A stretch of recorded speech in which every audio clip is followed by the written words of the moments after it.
Hey guys, welcome back here to Intuitive Angling, and appreciate you guys swinging by the channel to check out the episode today. And guys, we're going to talk about the fact that how do these dudes afford it? I mean, I've got a couple different stories I want to tell you here. I don't understand how these younger anglers, and to some extent even older anglers, are affording to do what they're affording to do. I want to dig into this, and I'd like to get some answers from you guys. If you guys know what's going on here, I've got some theories. But it speaks to the bigger picture of what I talk about, that bass fishing is turning into this financial elitist sport. And I'm going to sort of dig into that a little bit in today's episode. You look forward to getting your guys' comments on it as well here. Also, guys, a couple quick things forget to remind you guys, if you hadn't had a chance to hear, I started up a new YouTube channel a couple days ago. It's called Intuitive Angling Shorts. And this is a compilation of just, short form fishing tips from all three of my channels. I'm putting together on one channel, like, minute, 2 minute long clips. I'll put the link to my new channel, Intuitive Angling Shorts, in the description of this video. If you guys would like to give it a sub, that's much appreciated. And also, guys, thank you very much for everybody that's been subscribing to here to Intuitive Angling, and especially using all the links I put in the description here. If you like Intuitive Angling and you want to support the channel, if you just go into the description of my video and use a bookmark like my Tackle Warehouse link for your fishing purchases, that's a good way to support the channel, and me and my family really appreciate that. Okay, the reason I want to do this video, guys, is we were down at the lake for 4th of July weekend down there, and I got noticing, and this just wasn't a one-off, this wasn't one deal, how many of those big, gigantic 40 and 50 foot boats were on the lake with about 10 people in it, and they were all being captained and driven by, it looked like these 25-year-old dudes that had their ball hats on backward. It looked like they were in college. These were multi-million-dollar boats, and I saw several of them like that. And then also I saw some video clips of Lake of the Ozarks up there this past weekend, and it was the same deal, guys. It was these 25-year-old dudes driving these multi-million-dollar boats. And it got me thinking about the bass fishing end of it, about how many, like the early 20-something-year-old anglers out there are having these $200,000 rigs and being able to shell out $5,000 entry fees per tournament. So this is what I want to talk about a little bit, dig into this topic, and talk about why this is a bad thing for the sport, a terrible thing for the sport. Okay, this sport, you've heard me talking about it a lot here lately, about this financial elitism, as far as how everything is getting more expensive and it's pricing the average person out of it. Because let's say, for example, if you look, I think that the average household income in the United States, the average household income is between like $50,000 to $90,000 a year for a family, depending upon the part of the country you're in. Okay, $50,000 to $90,000 a year for a family.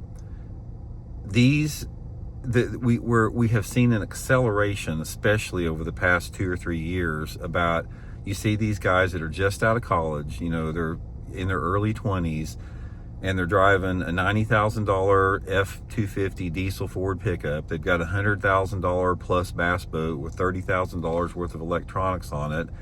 They're just right out of, looks to me like they're right out of high school. On top of that, these guys, they're renting Airbnbs for $4,000 a week to stay at the tournaments, or staying $200 a night at the Hampton Inn. All the tackle that goes with it, all this type of stuff. And the fact that I do know that tournament fishing is a money pit. How do they do it? So this is the problem that we have right now. This is sort of like the morph, how fishing has turned into, as far as the upper level, competitive fishing. Not even upper level, even like, some of the weekend type of stuff. So what is going on here? Now, before I get into my theory on it, I want to talk about the evolution of this and about how it's changed. And I'll use my own situation as a perfect example. When I was in my late teens and early 20s and wanted to be a professional fisherman, my parents, they were average Americans. We had home, we had, never, all of our bills were paid, roof over our head, food to eat, that type of stuff. But my parents didn't have money to shell out for my fishing. So my dad told me that, Randy, if you want to fish, you're going to have to get out and work. And I did. I had a part-time job. I was going to school, in both high school and college, And I had a part-time job from the time I was 15, and the money that I made through my part-time job financed my fishing. I had crappy equipment. I had a leaking 16-foot flat-bottom boat with a 9-horsepower motor, but I bought it with my own money.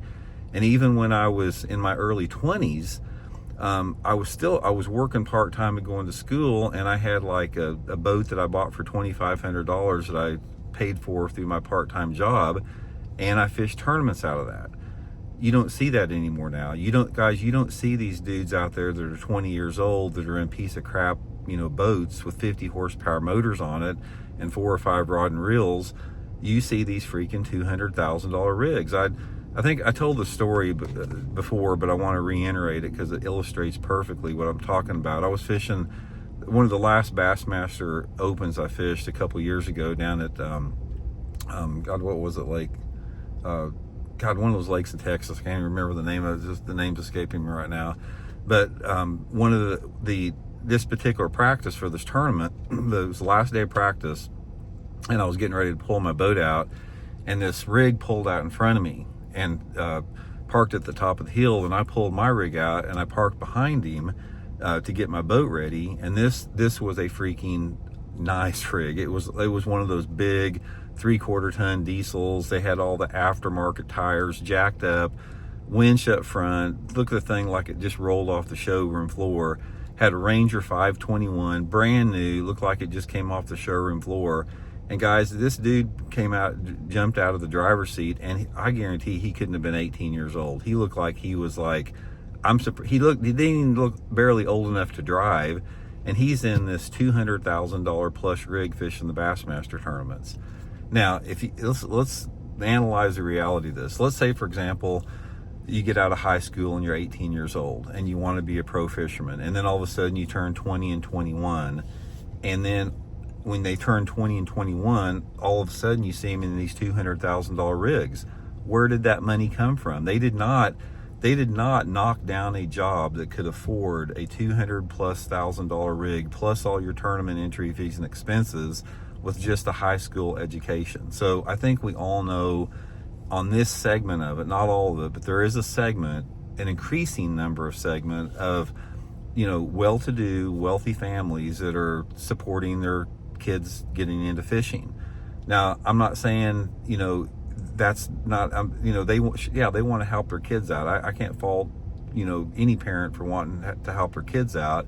But if you look at the bigger picture, what this is doing incrementally, it's creating this a financial separation and this financial disparity that we have in the sport of the haves and the have-nots. Because if you got somebody like the dude I saw down there at that lake in Texas that's 20 years old and, has got a freaking $250,000 rig, and then if you flash back and look at me when I was 20 years old and I was busting tables and washing cars and, mowing lawns in the summertime to try to afford a little junky boat, this is what I'm talking about, the financial disparity that exists in fishing that does not exist in any other sport, that needs to be addressed.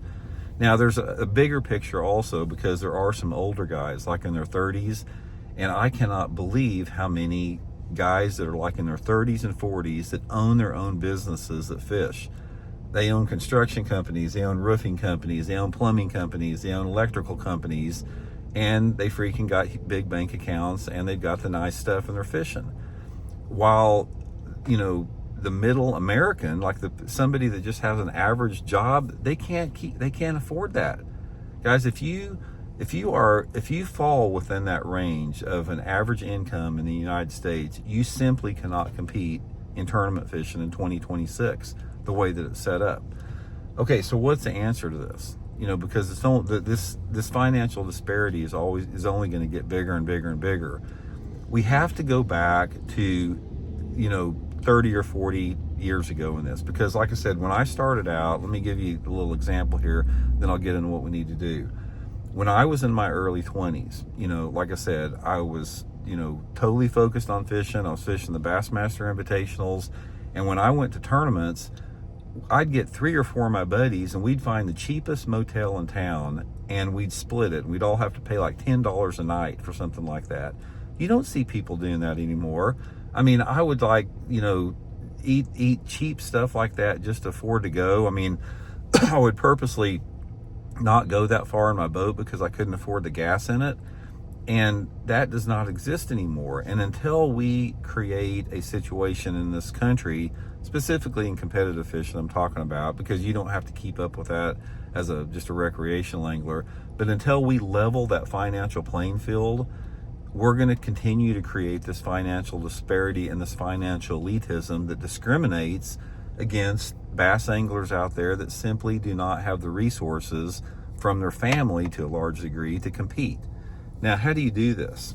The first thing that you have to do is you have to do it through equipment limitations, and to put a cap on the money that people can spend as far as getting into tournaments. You put a limit on the number of rod and reels they can take. You put a limit on the number of tackle boxes. You put a limit on the horsepower of the boat that they can have. And that's not like a perfect solution, but it's a start. It's like you could pretty much cut the cost of the overhead of tournament fishing in half if you had some type of a reduction in equipment limitations to make them, have a little bit more of a level playing field. The tournament entry fees, that's an entire another deal, because right now the tournament entry fees versus the payout are as worse as they've ever been. The payouts are lower than they've ever been now in professional fishing, and the entry fees are as higher than they've ever been. And what this is doing, and this is sort of like the point I want to make for the whole video, is this is pushing out people like myself 40 years ago, or the average American bass fisherman. If you are a 21, 22-year-old kid and you got a mom and dad that has just an average job that gets the bills paid, but they don't have a lot of leftover, you can't hang with these dudes out there that are driving those Ford F-250 3/4 tons with the diesels right off the showroom floor when they're 20 years old. You simply can't do it. So we have got to start addressing that part of it on all different levels. The tournament organizations have got to do it. I mean, everybody that's in a position of power that moving forward in this industry has got to get it where we don't continue down this path where we're pushing out the average American that has an average income out of the sport. And that's what you're seeing, guys. Now, I can promise you, and without digging into anybody's personal finances, if you took like every person that fishes like the upper level circuits, as far as the Bassmaster Elite Series, all that type of stuff, and if you took those particular anglers and the money that they have right now, as far as the I guess their revenue sources that are outside of fishing versus what they were like 25 or 30 years ago, you would see that the people that are in the sport now are pushing out those people that are average income, and they're allowing the people that have financial safety nets to stay in it. Because here's the situation. Let's say, for example, you're one of those dudes that has a wealthy family, or you have your own business and you have 2 or 3 suck years. You can't get it going. You're not making any checks. You're going in the hole. If you have enough bank, you can continue to keep going. You can fish year after year after year and not worry about it. But if you're an average dude that has an average income, if you have one bad season, a lot of times if you have 1 or 2 bad tournaments, you can't come back. You're done. If you have one bad season and you've already put yourself in the hole with credit cards and stuff, you can't come back the next year like a lot of the people that are financially well off can. So I have seen this, guys. I can promise you, if you look at the portfolio of 90% of the top level anglers in the sport right now, or maybe 80%, I don't know, not everybody. There are some people that are struggling. But if you look at their portfolio, or if you could look at their portfolio in 2026, and then you look at their portfolio relative, to the adjusted inflation 15 years ago, you would see what I'm talking about. The wealthy anglers are simply the ones that can survive. You can't survive in the sport because, the industry is struggling right now financially, unless you're well off. So anyway, guys, I don't know. That's one of the reasons I rail against forward-facing sonar. It's just another additional expense, another massive expense that anglers have to absorb that further creates this financial elitism. Problem you have, guys, is like I talk about all the time, when you have money in something, money corrupts everything. And money influences things. Money influences everything in our society. It's one of the dark aspects of our human, story around here, is what money does to everything. So first thing you have to do, guys, is the people that are in positions of power within this industry, the power brokers in it, they have got to put the brakes on it. They've got to put the brakes on this acceleration in the cost of fishing, or we're just gonna, dudes like myself or the average American bass angler that has an average salary or average income, they're going to be gone. They're going to be extinct from the sport, and you're just going to have a bunch of freaking wealthy, rich people in the sport. It's already happening. So let me know what you guys think.